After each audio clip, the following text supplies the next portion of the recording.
नमस्कार विद्यार्थी मित्रांनो, SMD physics and math academy मध्ये आपले स्वागत आहे। कालच्या व्हिडिओ मध्ये आपण इथपर्यंत फळ्यावरच आहे, याच्यानंतरच मी व्हिडिओ बनवत आहोत। हे इथपर्यंत आपण पाहिलं। तुम्ही जर कालचा व्हिडिओ लास्ट पोझिशन जर पाहिली व्हिडिओची तर हे पूर्ण तुम्हाला दिसत। तर मग याच्यामध्ये लक्षात आहे, हे याच्यासाठी ठेवलं का याच्याशिवाय पुढचं शिकवता येत नाही। याच्यातले फक्त मी काय करतो, इक्वेशन निवडतो।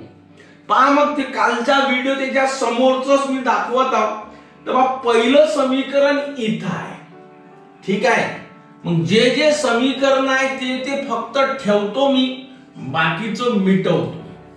तुमच्या समोरच दाखवत आहोत, बस एवढं लक्षात ठेवायचं आहे, ठीक आहे। एक समीकरण 2 नंबरचं मिटवल्या गेलं, बरं हरकत नाही। 2 3 4 इथं समीकरण नाही, म्हणजे याले मिटवून टाकायचं याला।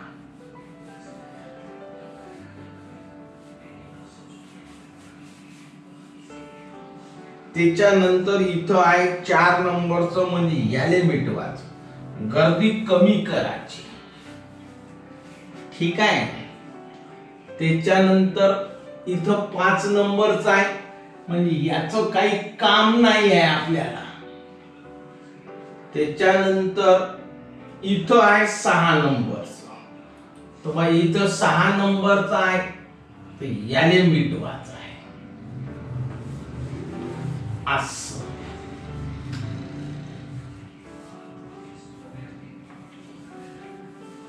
याले मिटवून टाकायचं, हा 6 नंबरचा, ठीक आहे। इकडल्याचं काही काम नाही आहे, तर याले पण मिटवायचं। आता मी याले व्यवस्थित जमा करतो। 1 नंबरचं तर इथं लिहूनच आहे, त्याच्या खाली 2 नंबरचा नंतर लिहू आपण काय आहे, तर 5 बसू। तर बा मला आठवते, तुम्हाला पण आठवायला पाहिजे। तर बा सध्या तर 2 नंबरचं इथं जे मिटवून टाकलं ते आपण नंतर 5 बसू, त्याचं काही कामही नाही आहे। VA मॅक्झिमम मिनिमम असं, बरोबर, ठीक आहे। तिसऱ्या नंबरचं फक्त तुमच्या लक्षात राहावं किंवा अभ्यास करताना कसं लक्षात ठेवायचं आहे ते पाहायचं आहे। तर बा लक्षात ठेवायचं, हा तिसऱ्या नंबरचा आहे TB minus mg is equal to mv² upon r, इथं b या झाला तिसऱ्या नंबरचा। त्याच्यानंतर चौथ्या नंबरचा आहे 4rg is equal to v²b minus v²a, हा चौथ्या नंबरचा आहे। त्याच्यानंतर लक्षात ठेवा 5व्या नंबरचा तिथं आहे वर्त, तो पण कलेक्ट करून घेतो। या झाला तुमचा 5वा नंबर। लक्षात ठेवा VB is equal to √5rg, बोला समजते? हे मीच लिहून देतो, विसरलं तर काही हरकत नाही। √rg VB is equal to 5rg, याचा नंबर आहे 5। त्याच्यानंतर लक्षात ठेवा हा 4 नंबरचा झाला, एवढा झाला। आता फक्त 6 नंबरचा राहिला, TB minus TA is equal to 6mg। तर मित्र, हे जे मी सेपरेट असे समीकरण दाखवले ना, याचं कारण आहे हे सेपरेट असे इक्वेशन पाठ पाहिजे। काऊन पाठ पाहिजे बा, तर प्रॉब्लेम मध्ये कामी येणार आहे, म्हणूनच मी हे मिटवलं नव्हतं। तुमच्या डोक्यात राहावं बा काय सेन्स आहे, कुठून आले, कसे आले। तर बा या एक्सप्रेशन मधून एवढे समीकरण निघतात जे आपल्याला माहित पाहिजे। बोला, एवढं जर समजलं असेल तर बायस बरं होते, ठीक आहे। मग आता एवढं जर झालं असेल तर फळ्याकडे 5, हे 5 6 समीकरण मी तयार केले। आणि ही आता आपली आकृती आहे। याच्या पलीकडलं मी शिकवणार आहोत। तर आज आपला पॉइंट आहे horizontal position of vertical circular motion at point C and D. इथं सी आहे आणि इथं डी आहे।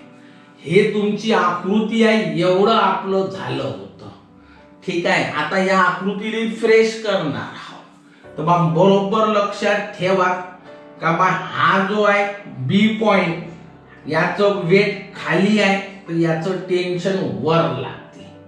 बोला समजते का?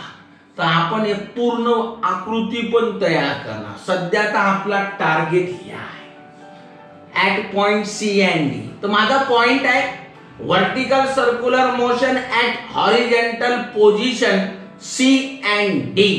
तर फक्त याच्यावर टार्गेट करा, आकृतीचा विचार मग करू आपण।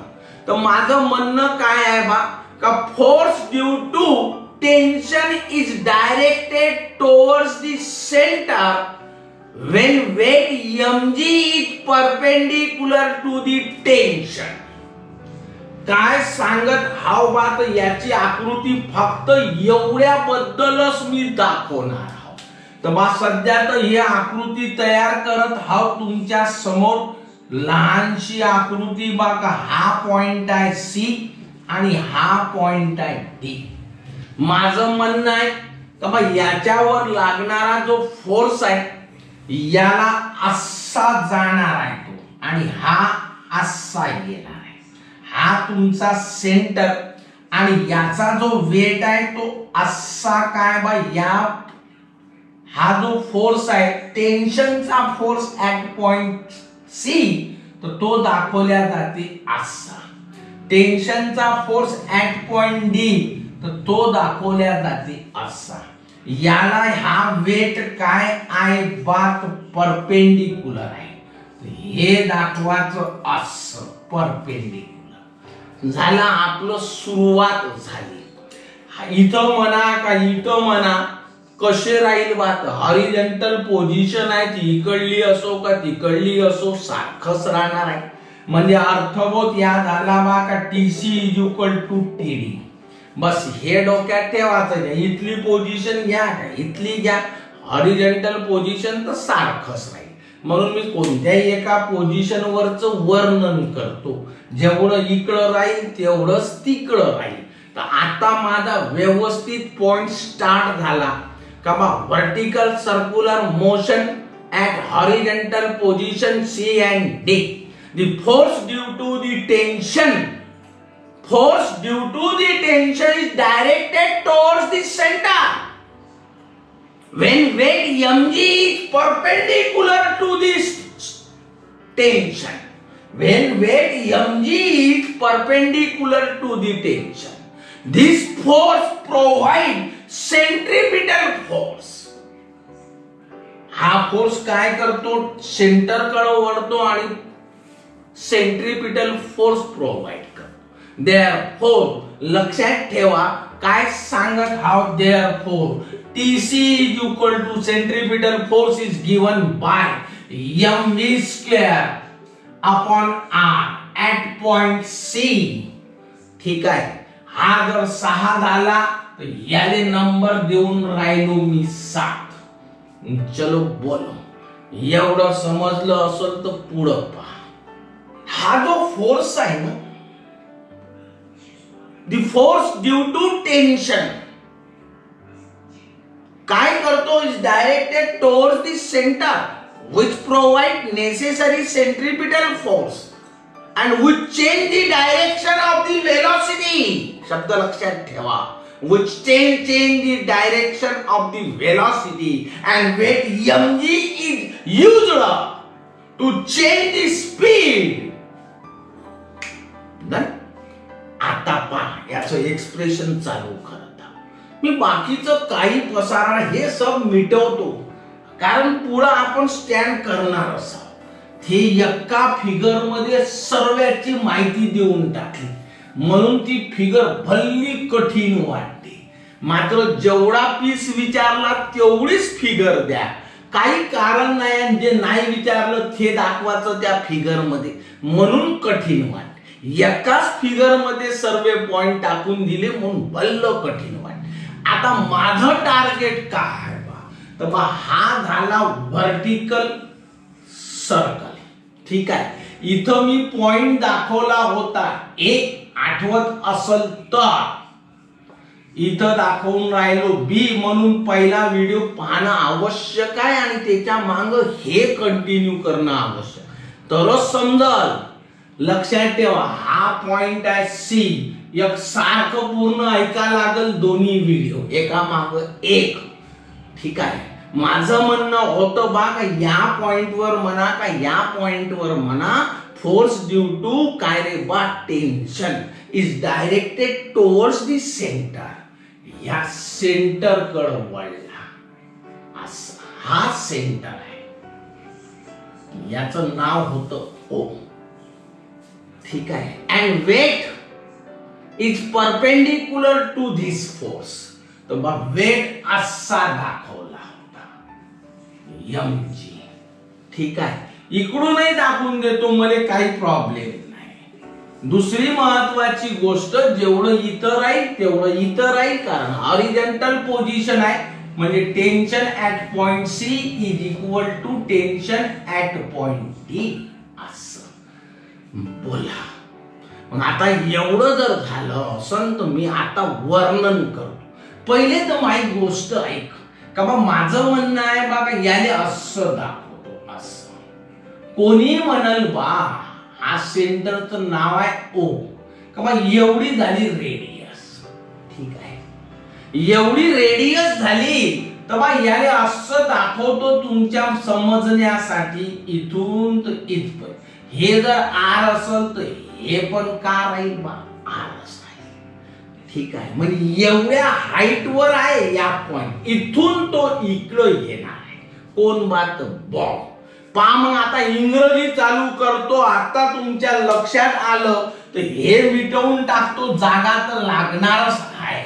तर बा हे इकडं आकृती तयार झाली. माझं म्हणणं आहे का when the bomb moves from uppermost position to horizontal position under gravity, it covers a distance. किती कव्हर करतो? एवढा distance. when the bomb moves from uppermost position to horizontal position, it covers a, लक्षात घ्या, distance equal to the radius of the circle. एवढी height cover करतो. बोला, बसलं का डोक्यात? which is called as vertical displacement and potential energy of the bomb. इथं potential energy आहे, is converted into kinetic energy, and we know that potential formula of potential energy is mgh. in this case height is r, therefore mg h च्या ऐवजी भरा लागल r. potential energy of the bomb at the uppermost position is converted into kinetic energy at the horizontal position, and therefore potential energy is given by formula in 9th class mgh. in this case height is r, therefore mgr is equal to. आता मनात कसं आलं पाहिजे का इथली kinetic energy या बॉम्बला होळत आहे, म्हणजे इथं असणाऱ्या कायनेटिक एनर्जी पेक्षा इथली कायनेटिक एनर्जी जास्त राहील. जेवढ्यानं जास्त राहील तेवढ्यानं ती होळत. The kinetic energy at the position C is, समजते, greater than kinetic energy at the point A. Therefore bomb moves towards the point C. लक्षात ठेवा, with kinetic energy. तर बा किती कमी होणार, तर बा इथं जेवढी असेल जास्त याच्यापेक्षा तेवढ्यानं होणार. तर कसं मांडता येते, तर कालपासून थेस चालू आहे का mv² kinetic energy at point C minus half mv² at point A.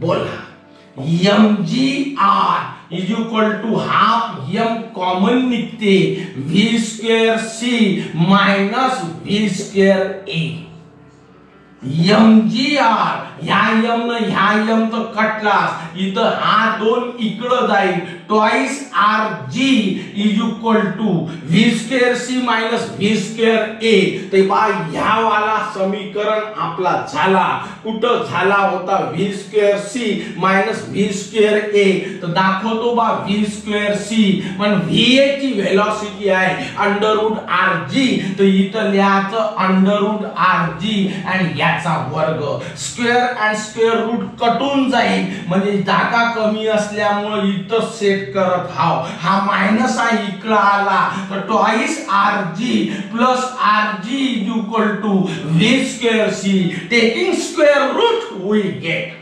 दोन एक तीन म्हणजे मांडता येते thrice rg is equal to काय रे बा v square c taking square root of both side under root thrice rg is equal to vc बोला जेवढी इथं राहील तेवढीच इथं राहील why both are the horizontal position Therefore लक्षात ठेवा VC is equal to VD is equal to under root thrice RG या झाला तुमचा 8वा इक्वेशन बोला ठीक आहे एवढं जर झालं असं तर लक्षात ठेवा आता मी काय सांगून राहिलो मन लावून ऐकायचं ठीक आहे एवढं जर झालं असं तर पुढे सांगत समजते काय सांगलं बघा या horizontal position at the horizontal position tension in the string is directed towards the centre and which provide necessary centripetal force and therefore लक्षात ठेवा याचं काम नाही आता तर याले मिटवूनच टाकतो जागा नाही आहे इकडं 5 मग बरोबर समजते इथं सब लिहून आहे काय म्हटलं बा तर लक्षात ठेवा तो tension at the position C is directed towards the centre and which provide necessary centripetal force and therefore it is given by TC is equal to mv square upon r at point C बोला हे इथं झालं also from equation 1 हे आहे 1 आणि म्हणून याचा number आहे 7 याचा नंबर आहे 1 म्हणून मागचं काम येणार आहे सबट्रॅक्टिंग इक्वेशन 1 फ्रॉम 7 डाव्यातून डावा वजा करा उजव्यातून उजवा वजा करा काय बोललो बा एवढं जर समजलं असन तर कुठून आलं कसं आलं सांगूनच राहिलं आहे ना सबट्रॅक्टिंग इक्वेशन 1 फ्रॉम 7 तर बा TC minus mg plus TA is equal to ह्या वाला mv square c upon r minus mv square a upon r tc minus mg minus TA is equal to m upon r v square c minus v square a बोला v square c minus v square a ठीक आहे मग आता एवढं जर झालं असन तर बा v square c minus v square a तर बा आपण याची किंमतच काढली आहे ना याची किंमत काढली काय टेन्शन घ्यायचं कामच नाही TC minus mg minus TA m upon r मिटवून टाकला आपण पण बिघडत नाही VC ची किंमत आहे √3rg याचा स्क्वेअर केला तर होईल 3rg minus v square a तर v √rg याचा स्क्वेअर केला तर स्क्वेअर रूट निघून जाईल आणि rg येईल सांगायचं तात्पर्य 3rg मधून rg गेला म्हणजे 2rg तर बा इथं येणार आहे 2rg बोला ह्या r ने ह्या r कटला 2mg तर मग आपलं समीकरण तयार झालं TC minus mg minus TA is equal to 2mg असं. हा मायनस आहे तिकडे गेला तो plus TC minus TA is equal to twice mg plus mg is equal to thrice mg. बोला मग आता एवढं जर झालं असेल तर हे वालं इथं दाखवतो TC minus TA is equal to thrice mg. या झाला तुमचा. लक्षात ठेवा कुठपर्यंत आलतो या 8वा तर ह्या वाला आहे 9वा. एवढे इक्वेशन लक्षात ठेवावे लागते. ठीक आहे डोक्यात आलं पाहिजे. तेव्हा TC minus TA is equal to thrice mg.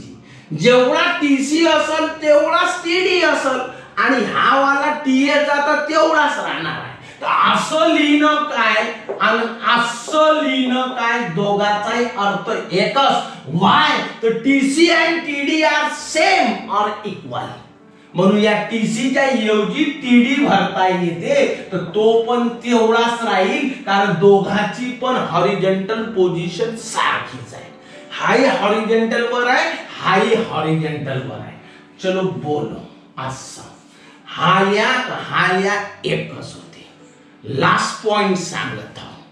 ठीक आहे आता आपल्या मनात आलं पाहिजे. आता मी याची फिगर काढतो हे मिटवून टाकतो. सबस समीकरण व्यवस्थित इथपर्यंत आहे तर बा हे आता आकृती आता समजते तुम्हाला फिगर.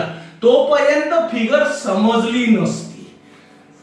असं आहे पा फिगर कशी काढायची आहे काय त्या फिगर मध्ये सेन्स आहे ते सांगत आहो. याचंही काम नाही आहे. आता ती फिगर मी रचवत आहो. जर तुम्ही लक्ष दिलं आकृती मोठी पाहिजे त्याच्याशिवाय काहीही समजत नाही. पहा हेच तर जागा लहान पडते का काय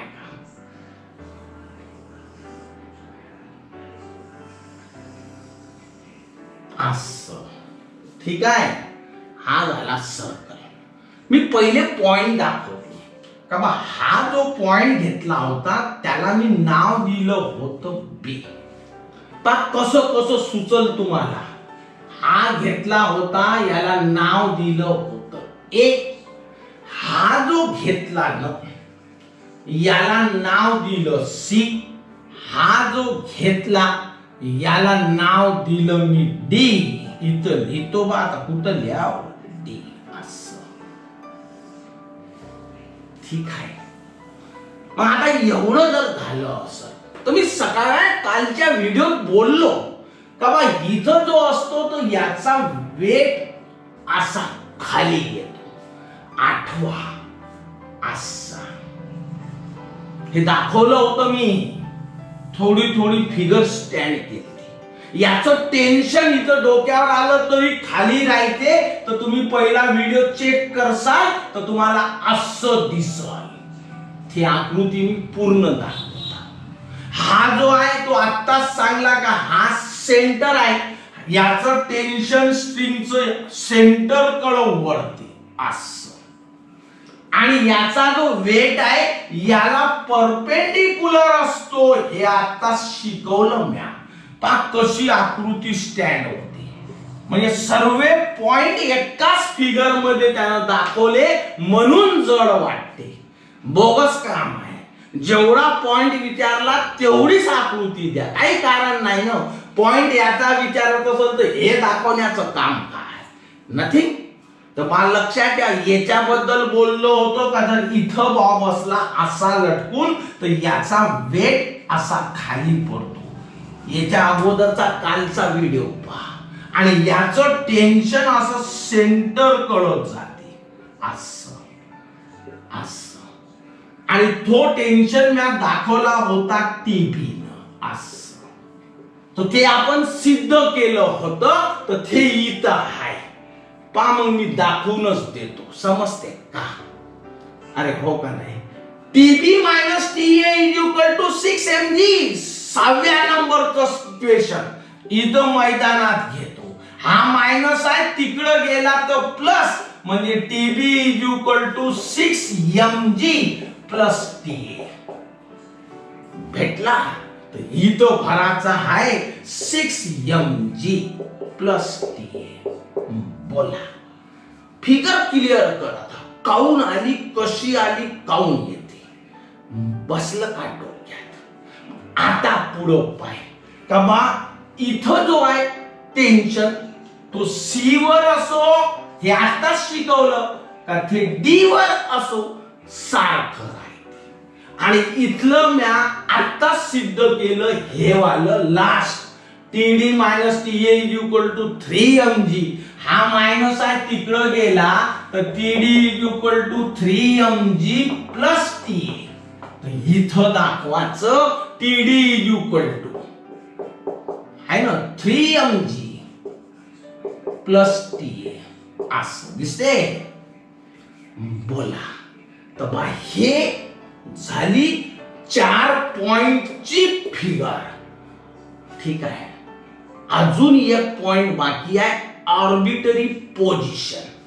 ते सांगतो, बसते का डोक्यात. पण आर्बिटरी पोझिशन म्हणजे कोणती, हे 4 सोडून इथं घे, इथं घे, इथं घे, इथं घे, इथं घे, इथं घे, इथं घे, इथं घे, इथं घे, कुठे घे. ठीक आहे. Force due to weight, force due to force due to tension and weight are not along same line. माझं म्हणणं आहे का हा जो आहे ना फोर्स, हा टेन्शनचा फोर्स आहे. तर हा फोर्स आणि वेट असे एका लाईनीत नाहीत. आर्बिटरी पोझिशन शिकवत आहोत. Force due to tension and weight are not along same line and also not perpendicular. असे एकमेकाला परपेंडिक्युलर पण नाहीत. कोण्या पोझिशनवर, कोणत्याही पोझिशन, हे 4 सोडून. बोला. आणि म्हणून काय होते, टेंजेन्शियल कॉम्पोनंट. कॉम्पोनंट शब्द आला तर डोकं लागलं पाहिजे का बा एकाले साइन लावणार आहे सर, दुसऱ्याले कॉस लावणार आहे. ठीक आहे. Therefore tangential component of weight is used to change the speed. याच्यामुळे काय होते, स्पीड चेंज होते. कशी होते चेंज, जेव्हा असा चढतो तेव्हा स्पीड कमी होते, त्याला रेटार्ड म्हणतात. आणि असा जेव्हा उतरतो स्पीड वाढते, भन्नाट स्पीड असते, तर भन्नाट स्पीडला ऍक्सलरेट म्हणतात. आणि म्हणून म्हटलं गेलं, काय म्हणतो पुन्हा ऐक राजा, जड नाही पण समजलं पाहिजे. Force due to tension and weight are not along same line. Also, weight is not perpendicular to the force due to tension, and therefore tangential component of weight is used to change the speed. It decreases the speed while going, लक्षात ठेवायचो, while going up and increases it while going down. हा खालून वर गेला तर हा tangential काय करतो, तर टँजेन्शियल कॉम्पोनंट या स्पीडला खालून वर जात असेल तर कमी करतो, वरून खाली येत असेल तर वाढवतो. डन. पाहून पुढं.